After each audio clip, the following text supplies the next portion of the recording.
Should we start?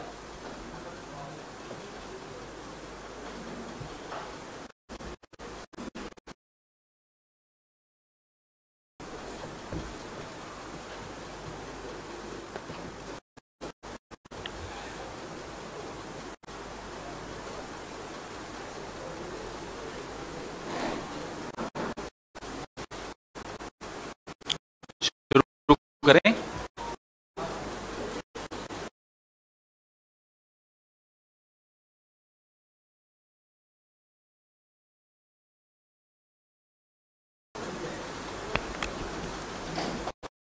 धन्यवाद। नमस्कार साथियों, आज की प्रेस वार्ता 2 चरणों में करेंगे। पहले चरण में बहुत महत्वपूर्ण परिचय मुझे आपको देना है। हमारे किसान एवं खेत मजदूर कांग्रेस के नवनिर्वाचित अध्यक्ष श्री सुखपाल सिंह खैरा जी का ये परिचय के मोहताज तो नहीं है। इनके विषय में आप लोग सब कई सालों से पढ़ते सुनते आ रहे हैं। केंद्र सरकार किसानों से कितना डरती है, उन्हें समझती नहीं है, इसलिए उनसे डरती है। यह बात तो हम सब जानते हैं। और अगर वो किसान से क्यों डरती है आप समझते हैं। किसान वो होता है जो आसमान को देखकर फसल कब लगानी है, बुवाई कब करनी है, पानी कब पिलाना है, खेत में खाद कब डालनी है, वो सिर्फ एक बार आसमान को देख के समझ लेता है। तो ऐसे व्यक्ति को अगर सरकार उससे डरती है तो सरकार की समझ में कमी है। और अगर वो किसान सुखपाल सिंह खैरा जैसा किसान हो, जो पढ़ा लिखा है, जो उन्हीं की जुबान में उनसे बात कर सकता है, सरकार की आंखों में आंखें डालकर उन्हें ललकार सकता है, तो जाहिर सी बात है कि किसानों को इनसे अच्छा प्रतिनिधित्व करने वाला नेता नहीं मिलेगा। और उनके हकों की लड़ाई ऐसी सरकार से जो 1.5 साल तक जिसने किसानों को हर मौसम की मार झेलने के लिए सड़क पर रखा, उनके हकों की लड़ाई सुखपाल सिंह खैरा जी बहुत अच्छी तरह से लड़ पाएंगे। मैं सुखपाल सिंह खैरा जी से आग्रह करूंगा कि अब आपको मुखातिब हूं।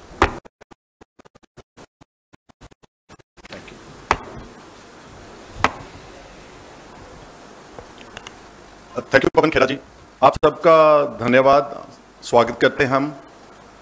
सबसे पहले मैं ऑनरेबल कांग्रेस प्रेसिडेंट सोनिया गांधी जी का शुक्रिया अदा करता हूं, जिन्होंने मुझे इस काबिल समझा कि सारे देश का जो ऑल इंडिया किसान कांग्रेस का संगठन है, उसको चलाने की जिम्मेदारी मेरे को दी है। और मैं अपनी हर मुमकिन कोशिश करूंगा कि मैं ईमानदारी से, तनदेही से और निडरता से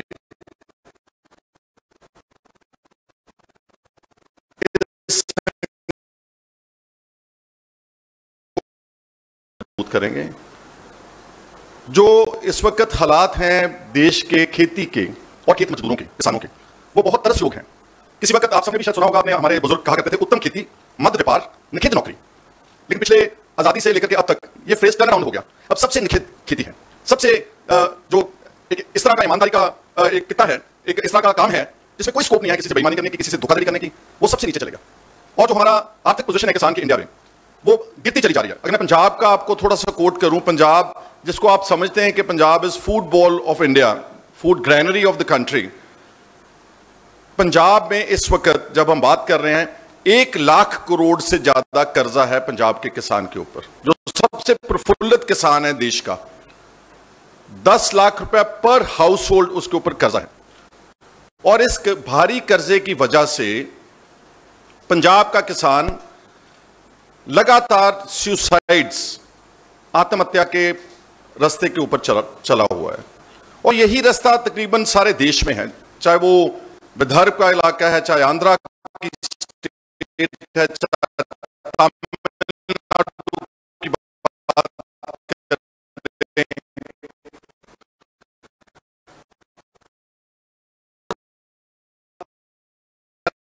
सीआरबी के फिगर्स हैं, मैं उनको कोट कर रहा हूं, जो कि टोन डाउन है, जो कि ये नहीं मानने के लिए तैयार इस देश का जो एस्टेब्लिशमेंट है पुलिस का कि यहां आत्महत्या हो रही, लेकिन फिर भी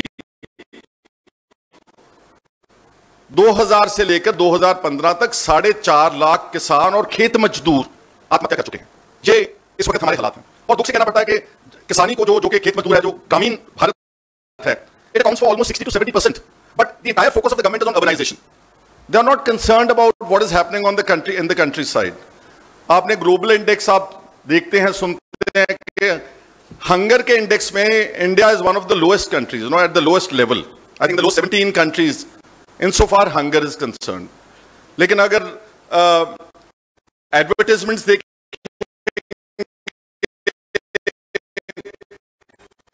इश्तिहारबाजी देखेंगे अखबारों में, टेलीविजन के ऊपर आप कभी ध्यान देंगे तो बहुत चमकता हुआ अपना देश हमको नजर आ रहा है। तब तक भारत चमकेगा, खुशहाली नजर आएगा, जब तक गांव में रहते हुए हर वर्ग के लोग के चेहरे के ऊपर मुस्कान नहीं होगी। और वो तभी आ सकती है जब खेती को, एग्रीकल्चर को प्रायोरिटी सेक्टर माना जाए। Unfortunately agriculture is not the priority sector of this government. If you just see vis-a-vis the corporate sector, पिछले 10 सालों में, और मैं ऑथेंटिक फिगर्स कोट कर रहा हूं, पिछले 10 सालों में केंद्र की सरकार ने लगभग 12 लाख करोड़ रुपया कॉरपोरेट घरानों का राइट ऑफ किया है, डेट राइट ऑन वन प्रेटेक्स्ट और द अदर। लाइक फर्ज करो वो बोलते हैं कि एनपीए हो गए कॉर्पोरेट घरानों के अकाउंट्स, या वो हमारे बैंक्स जो है वो कोलैप्स कर जाएंगे, हमारी इकोनॉमी कोलैप्स कर जाएगी। That's why we writing off the debt of the corporate sector. In the last budget itself सिर्फ 2020-21 में 2 लाख करोड़ रुपया राइट ऑफ किया गया कॉर्पोरेट घरानों का। पर कोई किसी किसान का या खेत मजदूर का जो छोटा छोटा कर्जा है, जो कुछ हजारों में कर्जा है, उसको कभी कोई राइट ऑफ करने की बात नहीं करता, because that's not the priority at all. वो तो बैठे हैं, वो जी रहे हैं जैसे हैं। मैं लीडर ऑफ ऑपोजिशन था 2017-18 में। I was here in Delhi itself, और आप तो मीडिया के लोग हैं, यहां जंतर मंतर के ऊपर तमिलनाडु के किसान बैठे थे। मेरे को जब पता लगा कि यहां बैठे हैं, प्रोटेस्ट कर रहे हैं, मैं उनके पास चलकर गया, तमिलनाडु के किसानों। वो इतने कमजोर नजर आ रहे थे, काफी अरसे से बैठे हुए थे, और अपने जो उनके इमीडिएट जो फैमिलीज थे, उनके स्कल्स, उनके खोपड़ियां लेकर के बैठे हुए थे। तमिलनाडु के कुछ ब्लॉक्स में ड्रॉट था, सूखा पड़ा हुआ था, तो लोग लगातार कर्जे की मार पर आ रहे थे, मर रहे थे। जंतर मंतर से power centre of India is no far than 2 to 3 kilometres. मैंने उनसे पूछा, हालांकि मैं उनकी जुबान नहीं समझता, मैंने पूछा कि आपको किसी ने आकर के आपका हाल पूछा है? वो बोलने लगे, हमारे तक कोई ऑफिसर, कोई मिनिस्टर हमारे सिर्फ यह भी पूछने नहीं आया कि आपका मसला क्या है। इतनी इग्नोरेंस है about the farmers of this country. और मेरे को खुश हुआ, मेरे को अच्छा लगा जब उन्होंने बोला कि आप आए हैं, हमारी आपने बात सुनी है, और आपके जो सामने गुरुद्वारा साहब, बंगला साहब की तरफ उन्होंने ऐसे इशारा किया कि अगर ये गुरुद्वारा ना होता यहां पर, हम यहां पर जंतर मंतर के ऊपर बैठ भी नहीं सकते थे। रोज हमारे को लंगर वहां से दिया जाता है, हमारे को सस्टेन किया है। एंड उनकी जो औरतें थी, जो उनके हालात देखने वाले थे, पिटिएबल। और इसमें हमारा एमएसपी जो है, अब संयुक्त किसान मोर्चा ने बहुत दमदार लड़ाई लड़ी यहां दिल्ली के बॉर्डर्स के ऊपर, और क्या मांगी थी? सिर्फ उनके ऊपर कानून जो नहीं चाहते वो थोपे जा रहे थे। उन 3 कानूनों को विरोध करने के लिए सारे भारत का, कम से कम नॉर्थ इंडिया का सारे किसानों का सब कुछ झोंक दिया सरकार ने। और जब माने तो आज मेरा ख्याल है 1 साल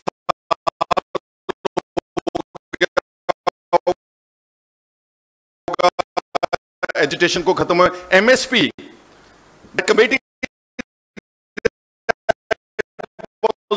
to be formed to give guarantee to the MSP has not still been formed by the government. And जो केसेस उनके ऊपर दर्ज किए गए किसान लीडर्स के ऊपर, वो आज तक विड्रॉ नहीं किए गए हैं। सो हमारी कांग्रेस की, हमारी पार्टी की ये मांग है, एक तो गारंटी एमएसपी दें आप फसलों की, तभी तरक्की हो सकेगी किसान की। आपको शायद सबको मालूम होगा कि whatever MSP that we have on wheat and paddy, that is basically only limited to Punjab and Haryana.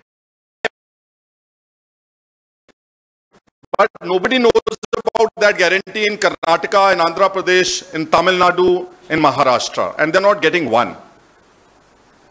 और अब जो एमएसपी की जो कमेटी बनी थी, हमारी मांग है कि ना सिर्फ पैडी और बीज, जो दूसरी फसलें हैं जिसको भारत का बहुत बड़ा बाउल है, यहां पर हॉर्टिकल्चर, यहां पर फ्लोरिकल्चर, यहां पर हर किस्म के सीरियल्स हम उगा सकते हैं। We have the best land, as good as California land in India. Only shortages about irrigation facilities, only shortages जो हमारे को बैंक्स हैं, वो हमारे को कितना इंटरेस्ट लगा रहे हैं, वो हमारे को इंडस्ट्री के बराबर इंटरेस्ट लगा रहे हैं, 9 to 10% per annum. Agriculture can never just survive on this high rate of interest. जितने विकसित देश हैं दुनिया में, उन सब देशों ने एग्रीकल्चर को सब्सिडाइज किया, whether it is rate of interest. If I'm not wrong, USA में rate of interest for agriculture is not more than 2 to 3%. उनका डीजल अलग रंग का है, उनको सस्ता दिया जाता है, उनके बीज के लिए सब्सिडी है, उनकी फार्म इक्विपमेंट के लिए subsidy, and so Australia and the entire European countries. हमारा, जैसे मैंने बोला कि सेक्टर है ही नहीं, इसलिए 12 लाख करोड़ रुपया आपने कॉर्पोरेट का तो छोड़ दिया, लेकिन जस्ट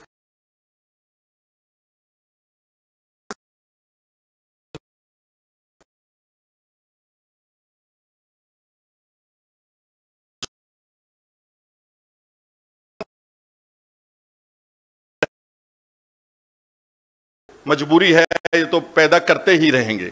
पंजाब की भी मैं बात थोड़ी सी करना चाहता हूं। हमारी धरती थक चुकी है। Through 13 lakh tube-well bores, 13 lakh constantly for the paddy crop, और उससे क्या कि हमारा वाटर टेबल रिसीड करता करता करता, जो नासा की सैटेलाइट्स हैं, they have put a red block on Punjab ground water, red block। और अगर इसी तरह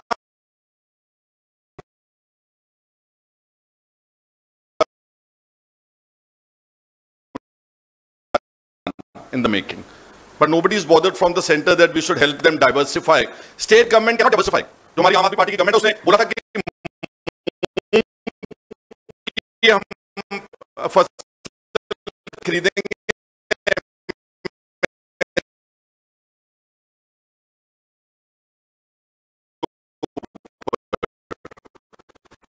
कितना बजट रखा हमारे पंजाब में? ओनली 66 करोड़। एक हम डाइवर्सिफिकेशन करना चाहते, कितना बजट है? 66 करोड़। उससे पता चला कि मूंग कितनी खरीद पाएंगे? सिर्फ 18,000 एकड़ मूंग खरीद पाएंगे। ओनली 18,000 एकड़ land Punjab is like of 3-4 big villages. तो बाकी सारी स्टेट कैसे डाइवर्सिफाई करेगी? उसमें जब तक गवर्नमेंट ऑफ इंडिया पंजाब को मदद नहीं करेगी और ईमानदारी से जाकर के उनका हाथ नहीं पकड़ेगी, पंजाब का किसान कभी भी डाइवर्सिफाई नहीं कर सकेगा। और यही हालात बाकी के सारे देश में है। पंजाब अगर देश को ब्लॉक्स में इस्तेमाल बांटा जाए, different states and different blocks, ये ब्लॉक जो है ये व्हीट पैडी साइकिल करेगा, ये ब्लॉक जो है ये शुगर केन का साइकिल करेगा, ये ब्लॉक जो शहरों के पास है ये सब्जियों का और सीरियल्स का पैदाइश करेंगी, ये ब्लॉक जो है हमारा ये फ्लोरिकल्चर करेगा। एंड अगर एग्रीकल्चर को प्रमोट किया, because India basically is an agrarian economy, लेकिन जो एक एग्रेरियन इकोनॉमी उसी को किल किया हुआ है। यहां पर आती है स्वामीनाथन कमेटी की रिपोर्ट की recommendations, which is somewhere in the offices of Delhi and gathering dust. इसी गवर्नमेंट ने भी प्रॉमिस किया था, हमारे से हो सकता है कुछ कमियां रहेगी, कांग्रेस से हम मानते हैं, but two wrongs never make a right, you know. अगर हमने कोई गलती की है तो वही गलती नेक्स्ट गवर्नमेंट करेगी, तो उससे हमारा देश कैसे आगे जाएगा। स्वामीनाथन कमेटी की रिपोर्ट की recommendation in layman's terms is कि जितनी इनपुट है हमारे क्रॉप्स की, चाहे वो फर्टिलाइजर है, चाहे वो सीड्स है, चाहे वो लेबर है, वो सारी इनपुट के over and above the cost of the cost of the crop will be decided 50% on profit. अब मैं छोटा सा इंस्टेंस देके अल्पैका, बिकॉज आई नो खेड़ा जी ने और भी बात करनी है। प्राइस इंडेक्स, कभी खेती को प्राइस इंडेक्स के साथ नहीं जोड़ा गया। 50 साल पहले, जो कुछ आदमी आपके पेरेंट्स भी बात करते होंगे, 50 साल पहले द प्राइस ऑफ गोल्ड, क्योंकि हमारी price index and everything revolves around the prices of gold. जो सोने की कीमत थी 50 साल पहले 1 तोले की, वो हम 3 गेहूं के क्विंटल बेच के 1 तोला सोना ले सकते थे। 50 साल पहले 1 तोला सोना लेने के लिए हम 3 क्विंटल गेहूं बेचते तो हमारा 1 तोला आ जाता था।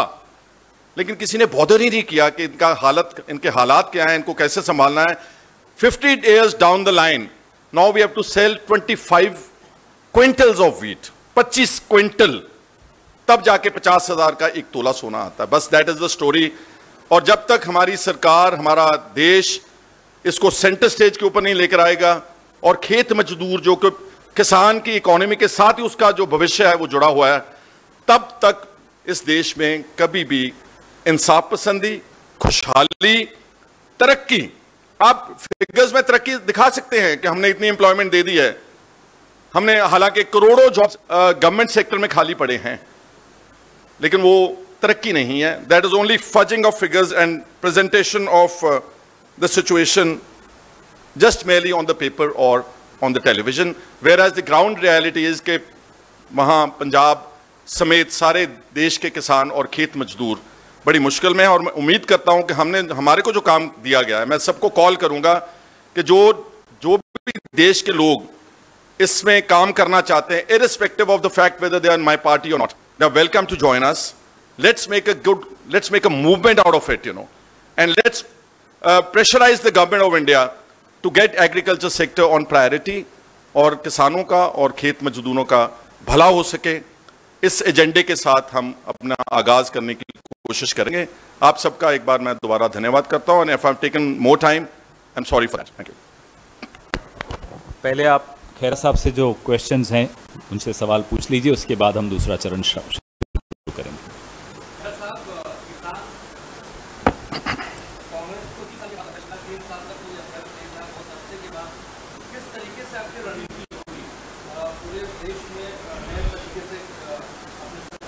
मेरी कोशिश ये मेरी को हाँ,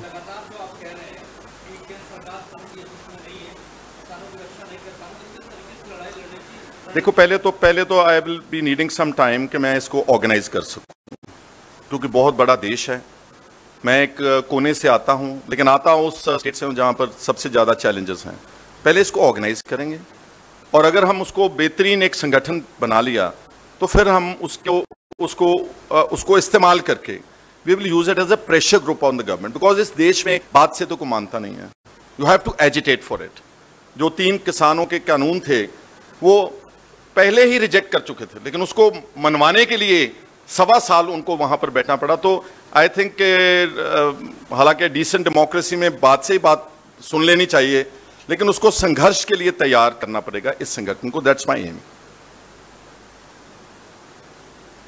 alright, one last thing that I forgot, जो 3 फार्म लॉज जो रिजेक्ट किए लोगों ने और गवर्नमेंट ने वापस लिए, उसमें एक इलेक्ट्रिसिटी अमेंडमेंट बिल भी था। आपको शायद पता होगा कि सारी स्टेट्स के राइट्स को एनक्रोच कर रही है government of India. They are trying to destroy a federal structure, you know, very badly. उसमें इन्होंने एक इलेक्ट्रिसिटी अमेंडमेंट बिल लेकर आए, जो अब पता लगा है कि किसानों से बात करके बोला था कि हम रद्द कर देंगे, लेकिन they are trying to bring it through the back door again to the parliament in the monsoon session. So जो एसकेएम के साथ जो समझौता हुआ था वो इलेक्ट्रिसिटी अमेंडमेंट बिल भी स्क्रैप होना चाहिए, क्योंकि यहां से दिल्ली से बैठ करके आप हमारे ऊपर, अपने स्टेट्स के ऊपर, अपने जो ऑफिसर्स हैं, जो आपके चलाने वाले लोग वहां पर नहीं थोप सकते। उस बिल को भी रिजेक्ट करना चाहिए, और किसान संयुक्त मोर्चे के साथ जो कमेटी फॉर्म करनी थी उसको अनाउंस, एमएसपी गारंटीड होनी चाहिए, और जो केसेस हैं उनके ऊपर किए किसानों के ऊपर या मजदूरों के ऊपर, वो सारे केस जो हैं रद्द होने चाहिए। धन्यवाद जी।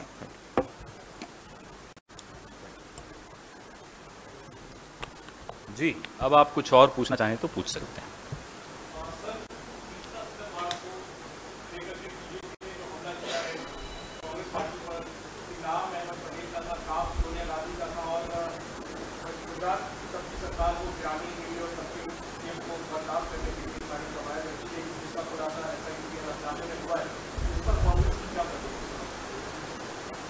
जब भी गुजरात का चुनाव आता है, भारतीय जनता पार्टी, नरेंद्र मोदी जी और उनका जो इकोसिस्टम है, वो नए नए थ्योरीज सामने लाता है। पिछले गुजरात चुनाव का मैं आपको उदाहरण दूं, आपको तो याद होगा। अचानक एक दिन नरेंद्र मोदी जी का जो एक इकोसिस्टम है, अचानक बोलता है कि साहब एक डिनर हुआ जंगपुरा में कहीं, जिसमें इस देश के पूर्व सेनाध्यक्ष जनरल दीपक कपूर, जिसमें इस देश के पूर्व प्रधानमंत्री डॉक्टर मनमोहन सिंह और अनेक प्रबुद्ध वर्ग के नागरिक शामिल हुए, और वो षड्यंत्रकारी एक डिनर था। उसमें षड्यंत्र रचा जा रहा था कैसे मोदी जी को हराना है। पाकिस्तान भी उसमें शामिल था। इस निम्न स्तर की थ्योरी के खिलाफ जब हमने आवाज उठाई, नरेंद्र मोदी को माफी मांगनी पड़ी डॉक्टर मनमोहन सिंह से गुजरात चुनाव के बाद संसद में। यह आपको तो याद ही होगा। बहुत कम होता है ऐसा कि नरेंद्र मोदी जी माफी मांगते हैं। गलतियां हजार करते हैं, माफी एक बार मांगते हैं। फिर से गुजरात चुनाव आ रहा है, फिर से वही थ्योरी शुरू हो गई। हर बार गुजरात चुनाव जब आता है तो कभी अंसारी जी का नाम लेकर शुरू हो जाएंगे, कभी स्वर्गीय अहमद पटेल जी का नाम लेकर शुरू हो जाएंगे। और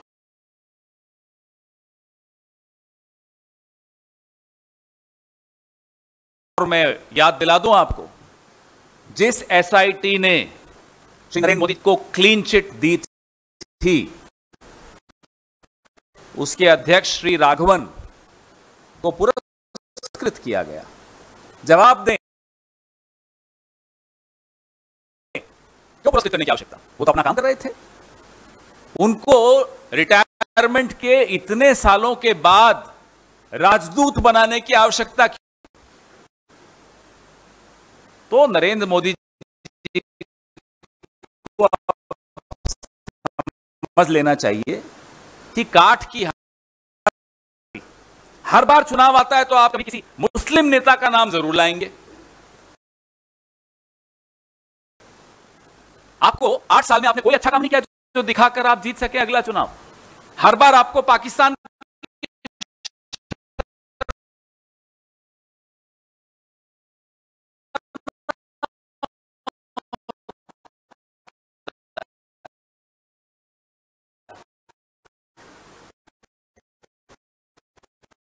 हर बार आपको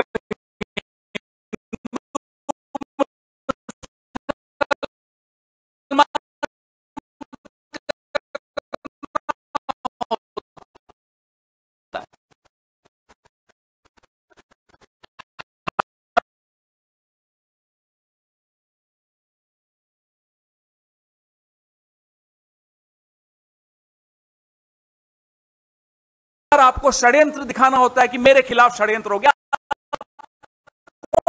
कौन है? आपके पहले क्या कोई प्रधानमंत्री नहीं था?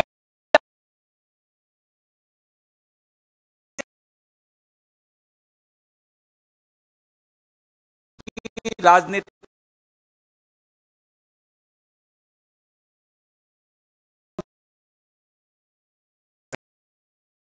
होना चाहिए था। कांग्रेस पार्टी इस तरह की राजनीति में विश्वास नहीं रखती होती तो आपको खामियाजा भुगत लेना होता। सबको जवाब मिली?